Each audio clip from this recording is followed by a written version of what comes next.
My name is Madison, and this is my video post for week 8 discussion.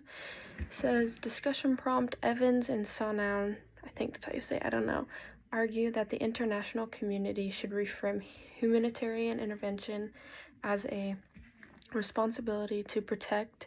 Using the just war tradition, they provide 6 principles for assessing when the use of military force against a sovereign state may be justified on humanitarian grounds.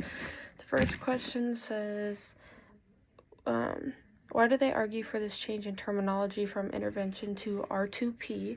Do you feel this change is helpful for ensuring more just uses of force internationally? Why or why not?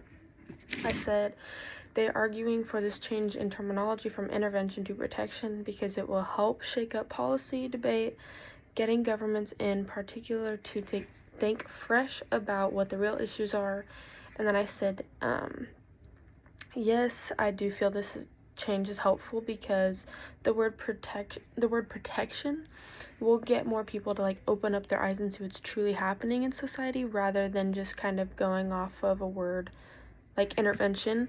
I feel like intervention is a very important word, but at the same time, protection, I feel like will have more people be like, oh, I need to pay attention and I need to open my eyes about what is happening. But for question number 2, it says, use the just cause, proportionality, and reasonable chance of success criteria discussed in the article to make the case for or against R2P military intervention in a recent 21st century or current conflict.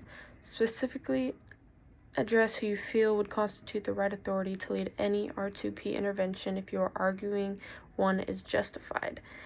I said for the just cause under R2P, there could be large loss of life and crimes against humanity. I said for proportionality, it requires that military action be limited to preventing major outcomes, use minimal force, and to not pursue in political talk or anything with politics or just anything that has to do with political opinions, like political debates, protests, nothing that includes politics.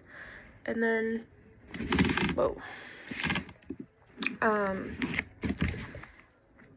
and then I said interventions in Darfur include enforcing no aircrafts to create protection zones for civilians. And then I said for a reasonable chance of success, Sudan would or does have multiple armed forces and a history instability. And then says the right authority. They argued the United Nations Security Council should be the primary authority for R2P action. It ensures avoidance of unilateral abuse and legitimacy under international law. And then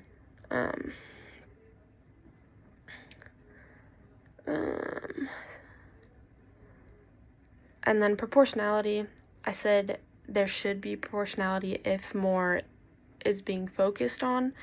The just cause, I said yes. For reasonable chance, I said it is going to be a little harder, but it is possible if you have the proper equipment, the proper knowledge, things like that.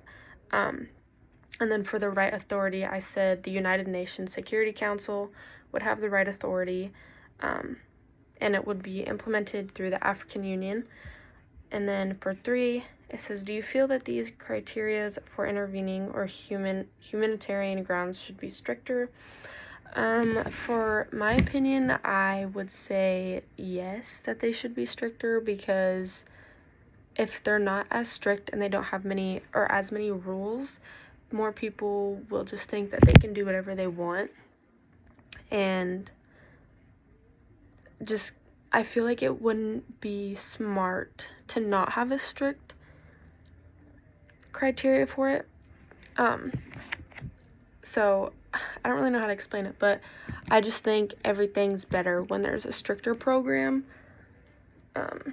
because it'll get people to actually pay attention and just that.